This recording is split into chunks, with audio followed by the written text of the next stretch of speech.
This is the Marketing Podcast Network.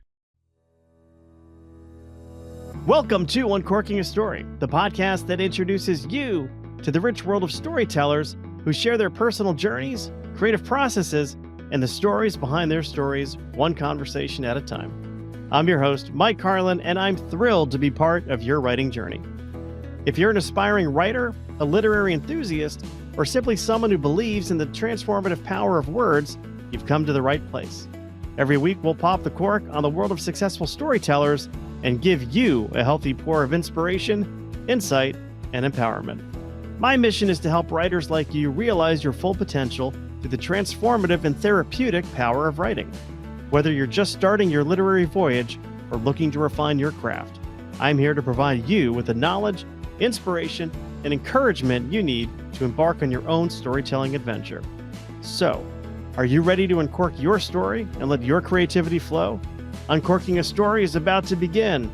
Sit back, relax, and let the transformative magic of storytelling whisk you away. Welcome to Uncorking a Story. Linda Moore studied art history in the Prado while at the University of Madrid. She earned degrees at the University of California and Stanford before opening an art gallery that showcased contemporary Hispanic artists. She has served on art museum boards, edited and published exhibition catalogs, contributed to anthologies, and written for art journals. She joins me today on Uncorking a Story to discuss her career and latest novel, 5 Days in Bogota. Welcome to Uncorking a Story, Linda. Thank you, Mike.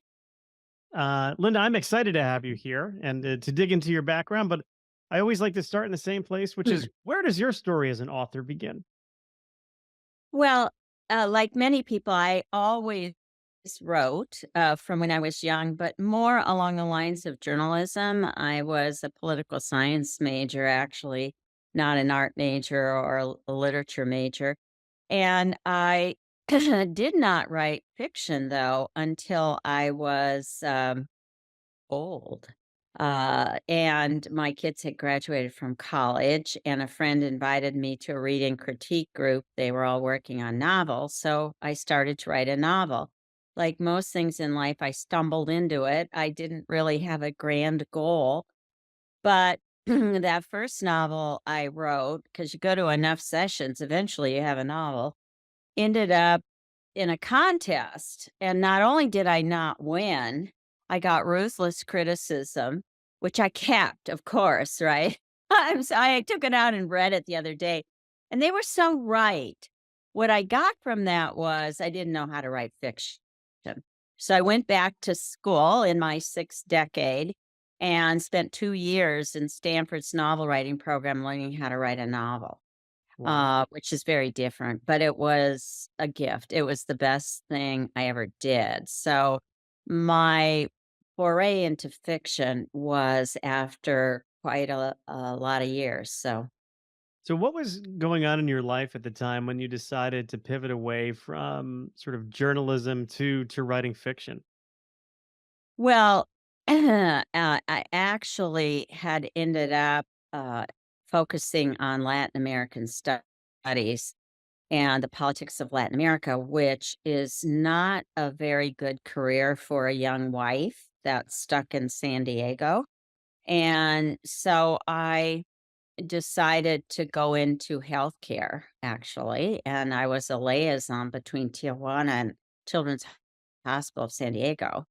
So many adventures there, many stories to tell out of that experience with these patients, very, very poor people in Tijuana who are mostly teaching cases.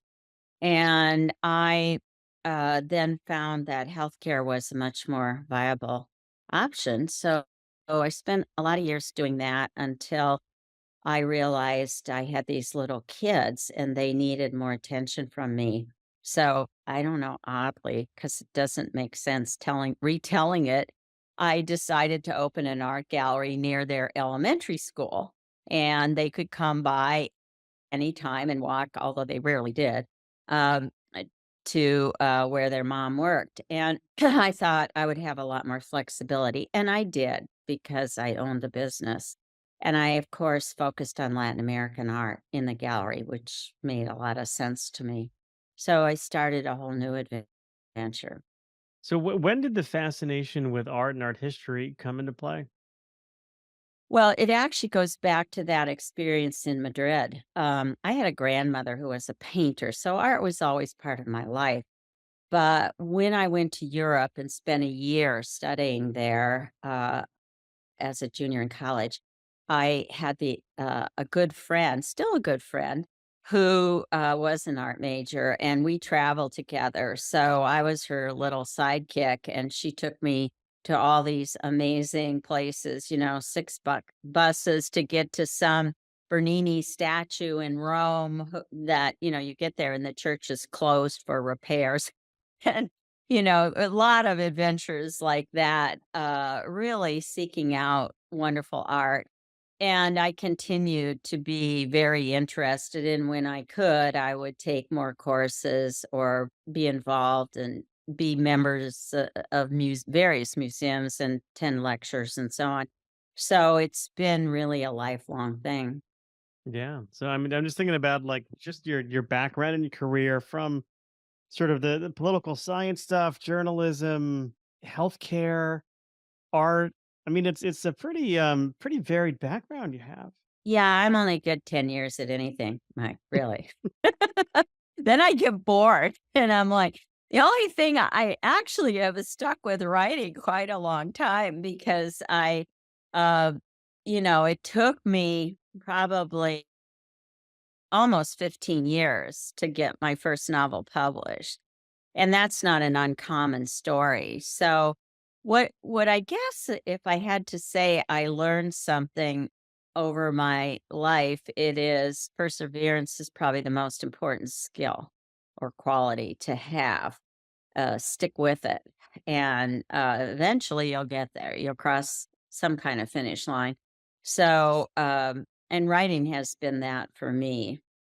Yeah, I mean, you definitely have to be persistent and persevere through it all. And you mentioned something really interesting to me, which I think a lot of successful writers have in common, which is embracing that early criticism versus shying away from it or considering somebody else is crazy. They just don't understand me.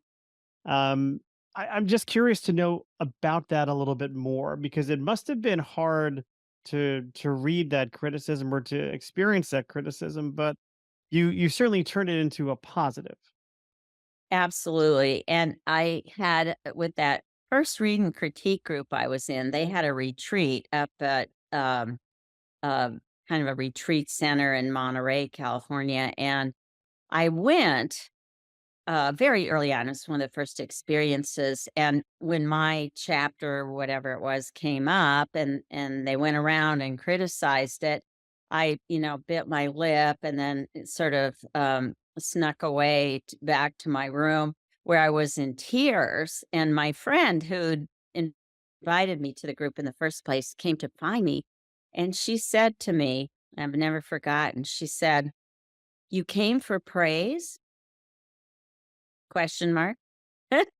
And of course not. Of course not. If you're gonna get better, I mean, you solicit, you require of your friends, of your whoever's beta reading your stuff, the the the toughest, most difficult things, because if they don't tell you, you're gonna find out when you put it out into the world. So I have a high standard. My publisher calls me a perfectionist, which I embrace. She doesn't, but anyway. I yeah, I want it to be as good as it can be because once it goes out into the world, you can't get it back. And I know more than a few writers who wish that first novel was was nowhere to be found, but it always is, right? Yeah, absolutely. It's especially these days with things going electronic. You can't take really can't take things down. I mean, they do live on. But it reminds me of those like professors I had in college or those teachers I had in the past who were hard on you and pushed you harder. Those are the ones you look back on and you appreciate more because you did learn so much from them. And it also just like jumping into my like corporate career where you manage people, giving somebody tough feedback or critical feedback is hard, but it's really a gift to that other person because they can't get better and they can't grow unless they hear, kind of what their issues are. Like you're not there to be somebody's friend. Um, and which is something Well, I had a really hard time with when I started managing people. yeah, I try to convince my kids that's true of their mother too, but whatever.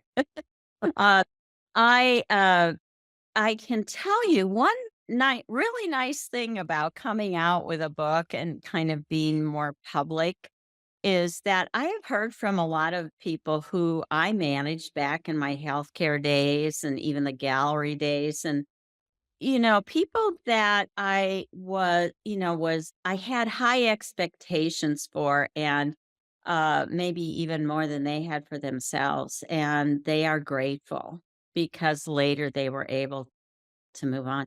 So I remember the first person I ever fired was a woman who was doing medical transcription and she was English second language and it was not working and the doctors were not happy. So finally had to let her go. Well, she and her sister went on to open a Mexican bakery, a panderia, in the old town of San Diego and were hugely successful. And I think, well, I'm so happy I had the courage to tell her this is not a good fit for you because it opened other doors. And I remember that experience. It gives you courage for the next one with the same hope that, people will find a better fit. Or in the case of writers, even I get asked, I'm sure you do too, to read a lot of people's books and manuscripts. And I um I try to balance the tough feedback with the other, but I try to formulate things as questions. Like what's the motivation for her to do this or that? And I think I receive criticism better when it comes as a question. And that's my tip of the day. Tip of There the you day. go. Tip of the day. Tip of the day. Yeah, kind of along those lines. I was tempted to say, God closes a door but opens a window. But the other way to think about it, not bringing a deity into it, is, that life doesn't happen to you, it happens for you. So these negative events in your life, this agent who rejects your work, or this publisher who rejects it, or this, you know, reader who gives you critical feedback, that's not happening to you. It's happening for you. It's a gift. And if you can think about those things as a gift or try to find a gift in, what could be perceived as a negative experience, then you're more likely to grow from it. And maybe go Well, on I to think something even it's better. easier, Mike, when you're older because you've, been at the bottom of the trough and managed to climb out and see the sun again.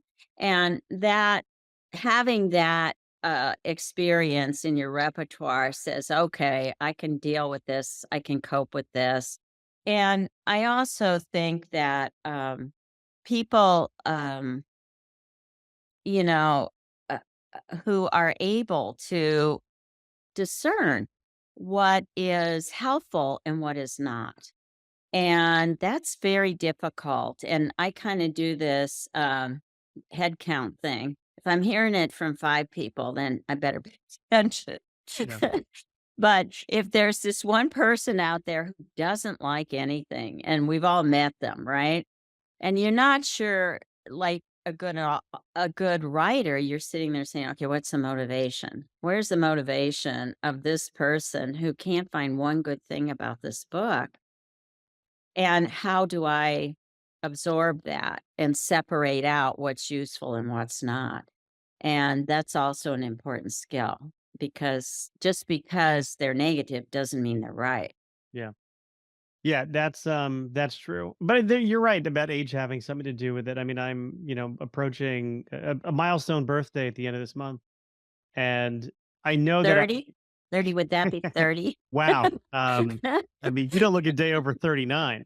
Uh Thank you. no, I've got Oh, the lies we love.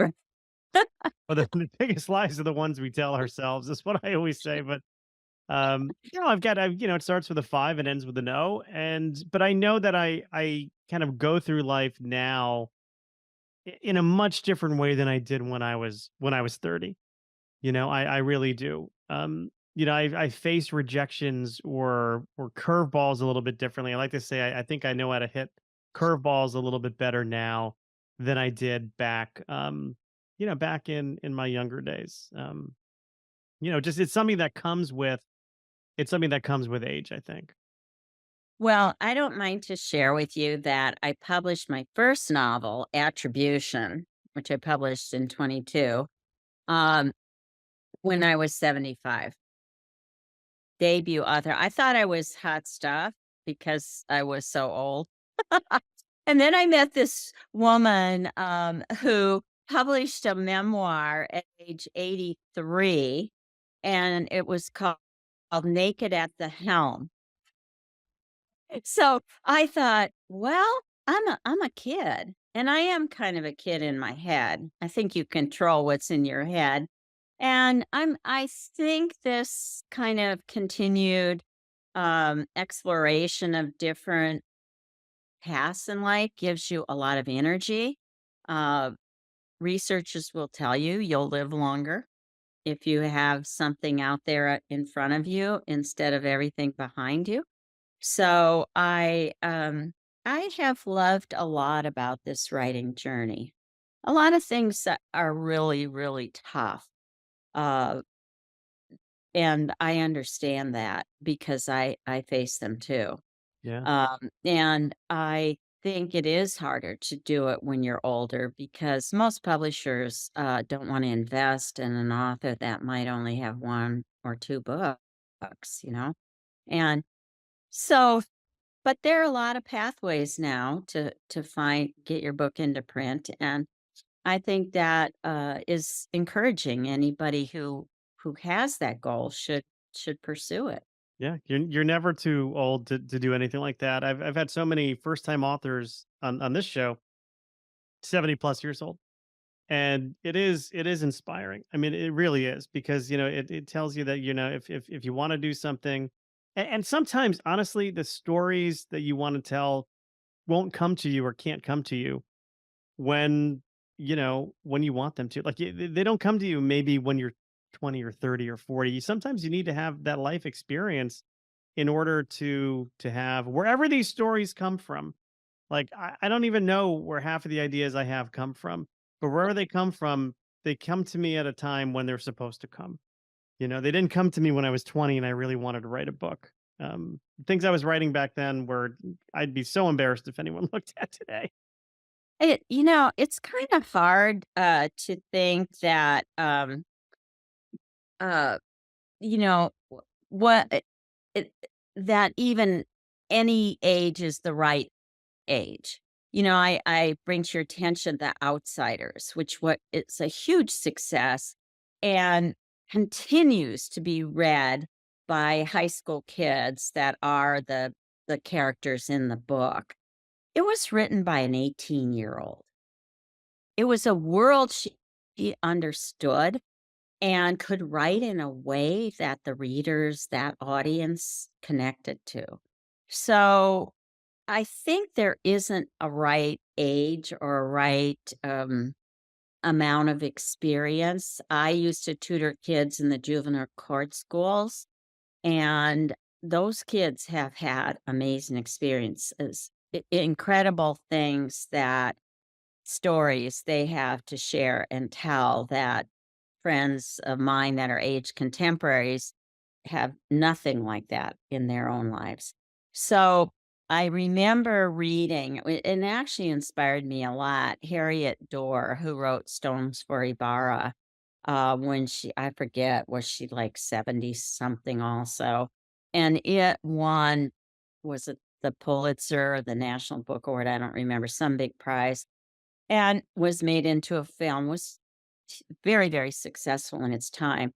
And she was interviewed for Stanford Magazine. She was at Stanford, helped establish that Stegner Fellow program.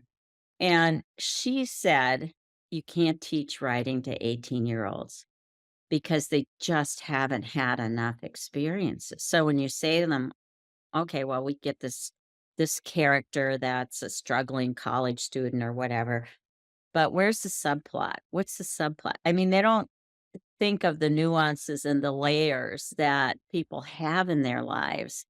Uh, but it isn't impossible, like the gal who wrote Outsiders. Yeah. And so I don't think there's exactly a prescription for what the right uh, biography is to do this. I mean, to this day, I'm still in love with Cherry Valance from The Outsiders. That red hair, it just those redheads, they get me. I just don't I don't know. My wife has blonde hair, so don't tell her, but, Okay, okay, well, delete that part of the yeah, recording. well, we'll Okay. we'll edit out. We'll edit that out. Well, what can you share with us about 5 days in Bogota? Well, it's the story of a recently widowed gallery owner with two small children facing bankruptcy. And the only thing she knows how to do is sell art. So a friend invites her to go to an art fair in Bogota where she can meet wealthy collectors. What could go wrong? Um, she meets an old boyfriend from her State Department days when she was in the Art and Embassies program, which is a real thing. And and there unfolds a story where tries to sweep her into uh, a sketchy money laundering scheme. So she has to figure out for herself, and I think this is true about all my protagonists so far, is that they are very much alone. They can't trust anybody, and they have to figure it out for themselves. And I think that is appealing to a lot of readers. I do hear from them about that. This idea of a strong woman protagonist who uh, is, faced with challenges. And this is the story for many women where they've got to solve their own problems. There's nobody riding in on a big white horse to save the day. So I, so that's the story. And I actually went to an art fair in Bogota in 1991. If you read the author's note, it is,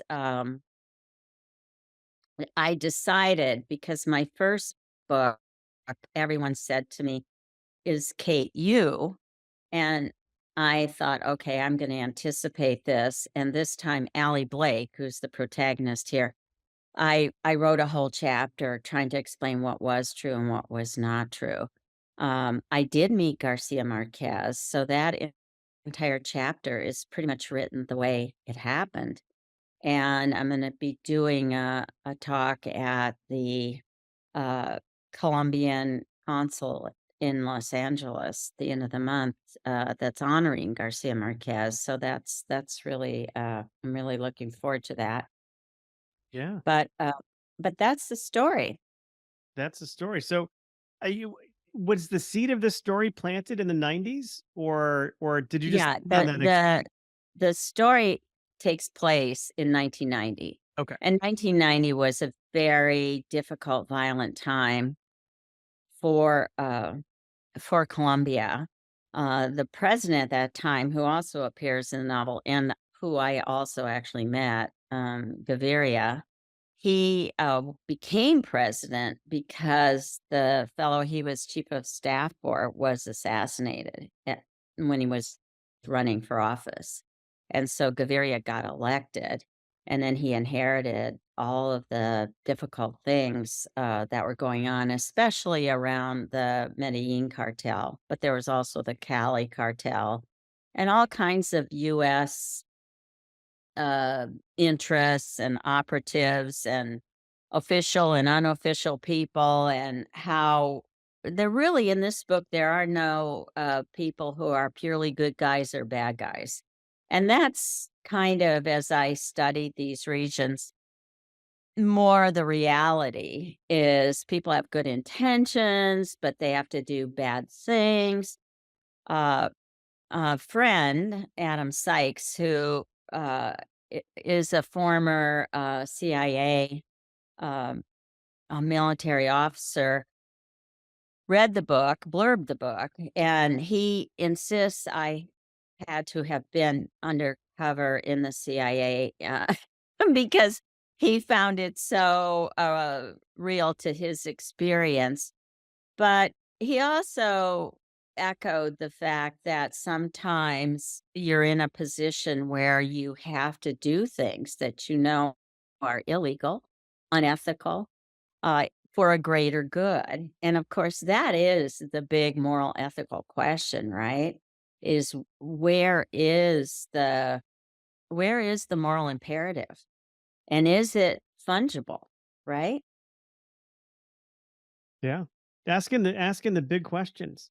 Asking the who says fiction can't address the big questions? Well, and I found when I opened the art gallery, part of my well, I won't say because I rarely do things so intentionally, but what I learned was it was an easier way to talk about what was happening in Latin America through art and artists than it was to ask people to read the London Times or something, you know? It really let people formulate their own questions. Well, so what happened to this artist that he had to work in secret for 5 years because he feared being imprisoned for the subject of his work? You know, a lot of stories. And I think people relate more to personal stories or fictional stories than they can to, someone who is um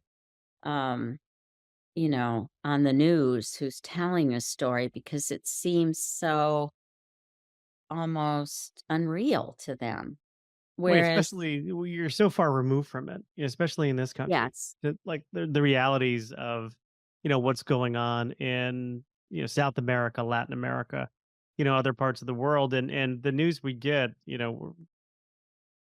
regardless of what channel you watch, if that's how you get your news, it's skewed. It's not pure. So Um, do you find it ironic that people will believe and trust fiction more than they will the news? I don't think it's ironic at all. I don't think it's ironic at all. I mean, we work so hard at making our books believable, and here we are. The truth is not as believable as our books. So, Well, they do say the truth is stranger than fiction sometimes. So well, I often say when I'm listening to the news, and I am kind of a news junkie. I think a lot of stories come ripped from the headlines, right? But I often say, if I wrote this in a novel, no one would believe it. yeah, I find myself saying I can't make up something that crazy. Yeah, If this thing is true that we just heard about, I cannot make up something that crazy. I can't. And I made up some crazy stuff. I know. And I will see every now that I have wonderful reviews. I'm so grateful for them, honestly. And in 5 days is getting even better reviews than attribution. So I'm super pleased and grateful to the people who review the book. But I am often just surprised that someone might make a comment. Yeah, it was just too convenient. I didn't really buy that could happen. And then you look at what really does happen, and often it's way more extraordinary than Right. the books. All right. Yeah. Absolutely. I know you mentioned kind of publishing your first book in your 70s.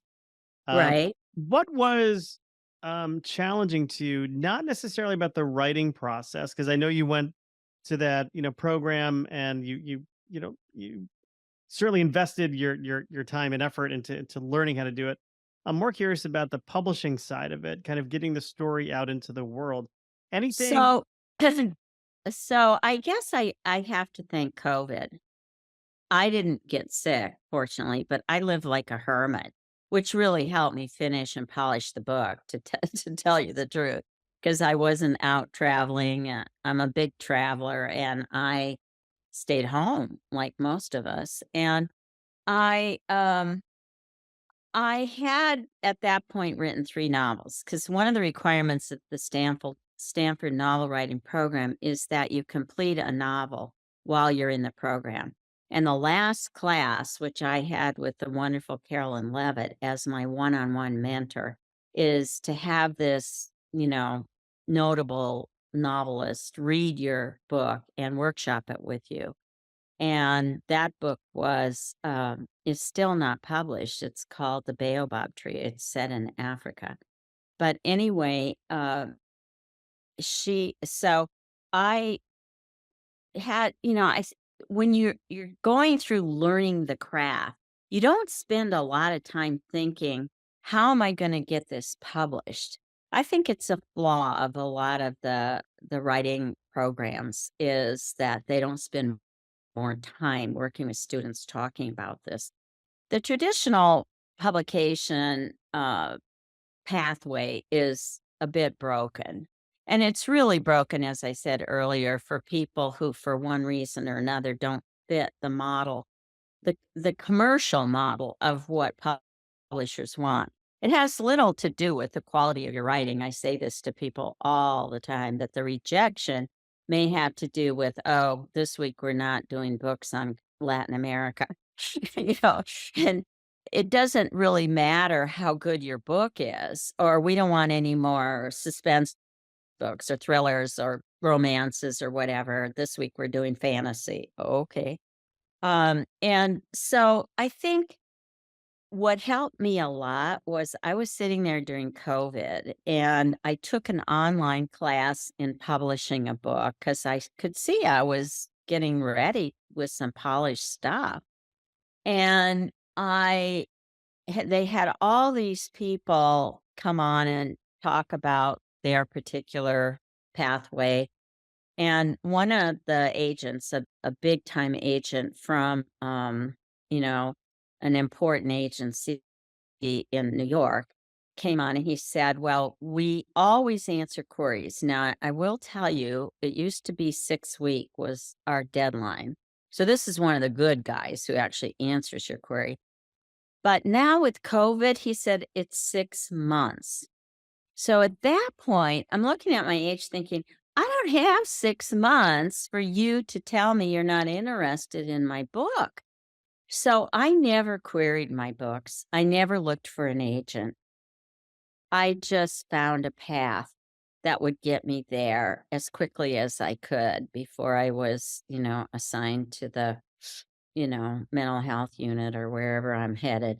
And and so I I learned about hybrid publishing, and I don't know if you want to talk about that. I'm glad to, but what it did, I consider myself a co-investor in my books. It's different than self-publishing, very much different, and it's different from. It's not a vanity press because my publisher only takes about 20% of the books that are submitted to them, and so it's high quality and the books they produce are high quality, plus they offer traditional distribution. We're now with Simon& and Schuster, and they're distributing our books. So it had, a lot of it helped me fast track, getting the book out there, and that was my primary goal, was to be able to, get out there and, have the time to do a second book, which now I've done.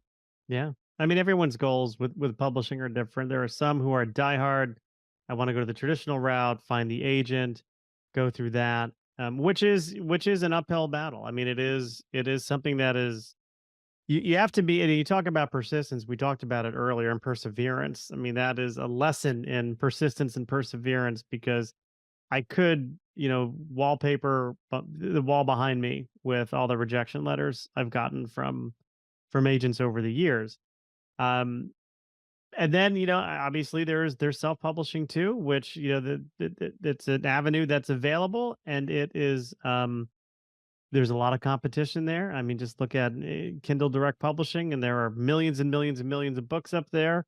How The, many books I happen to have looked up this answer. How many books do you think are published in the US each year? oh my gosh, it got to be in the millions.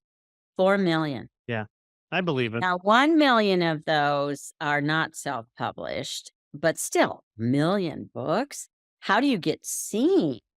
And what I kind of also learned in this journey, because I have friends and know people that have gone all different routes of publishing, is that the promotion part is still pretty much on the author to figure out. And it's a tremendous amount of work if your goal is to get the book out into as many readers' hands as possible.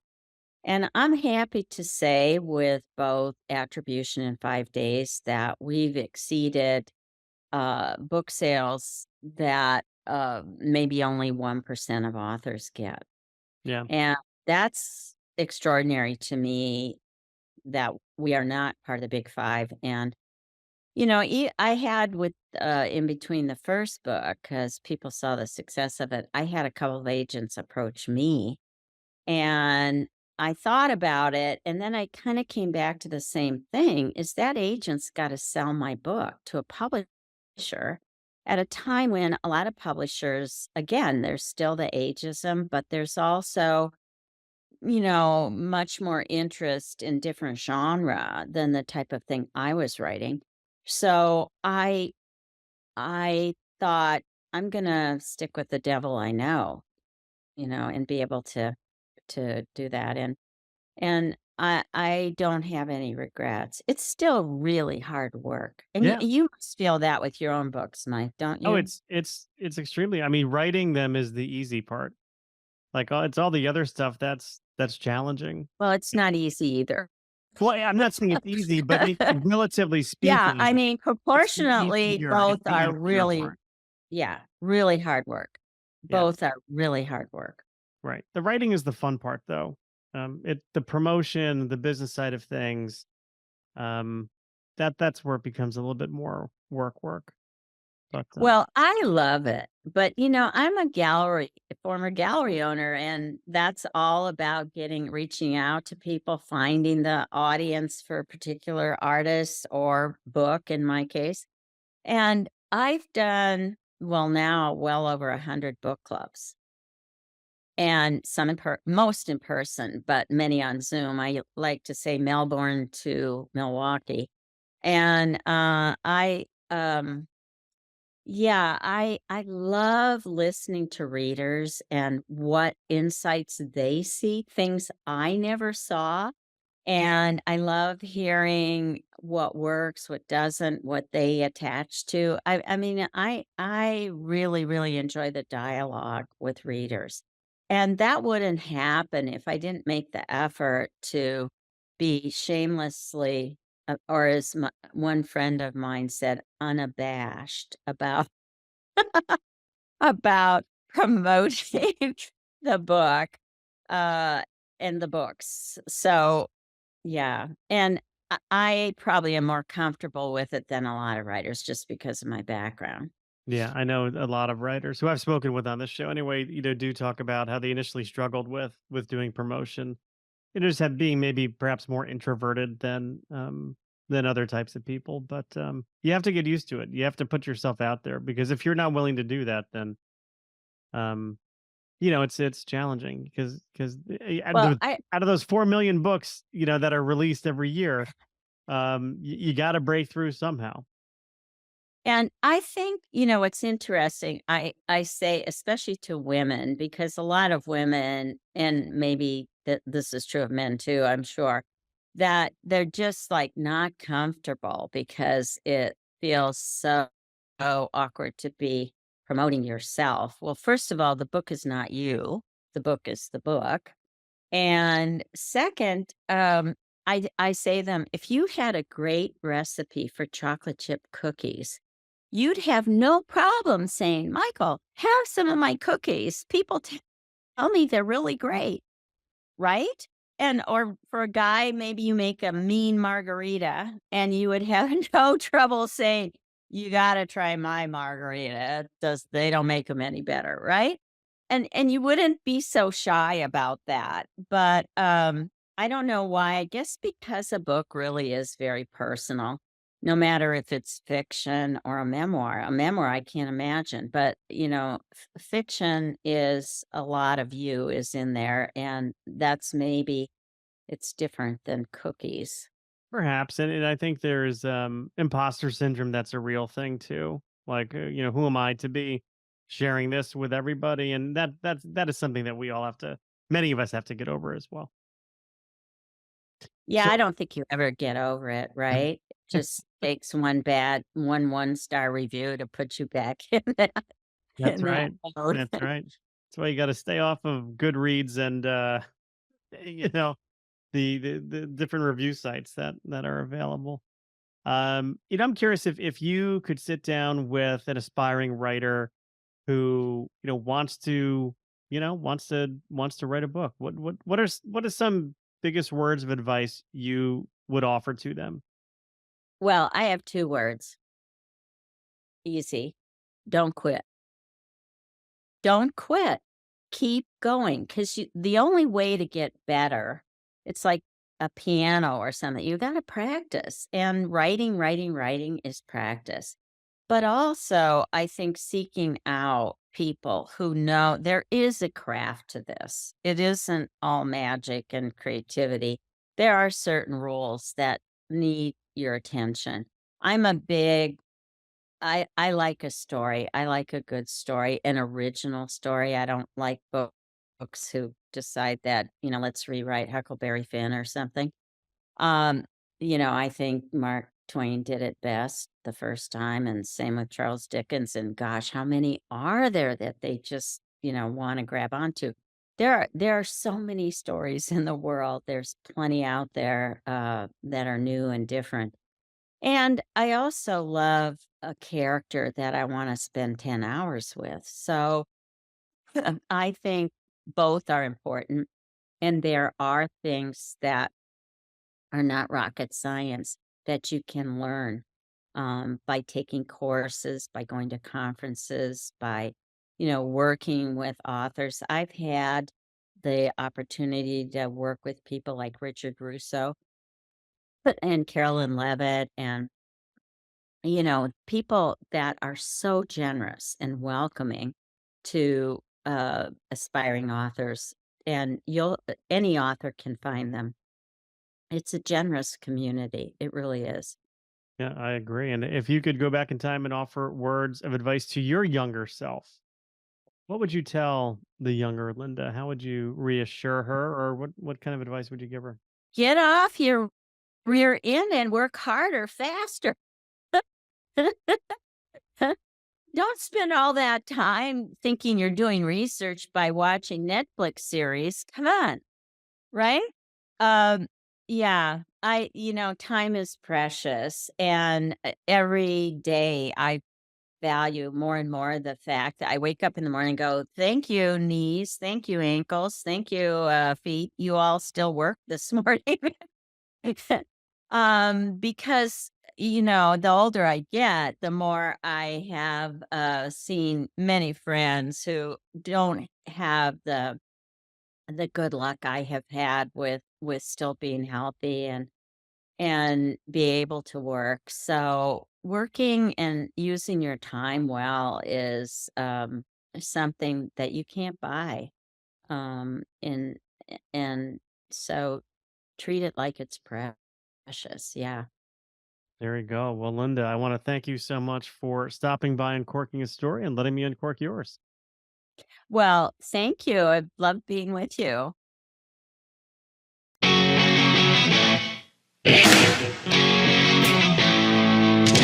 Thanks for listening to Uncorking a Story. If you'd like more information about today's guest or to find out more about Mike, go to uncorkingastory.com.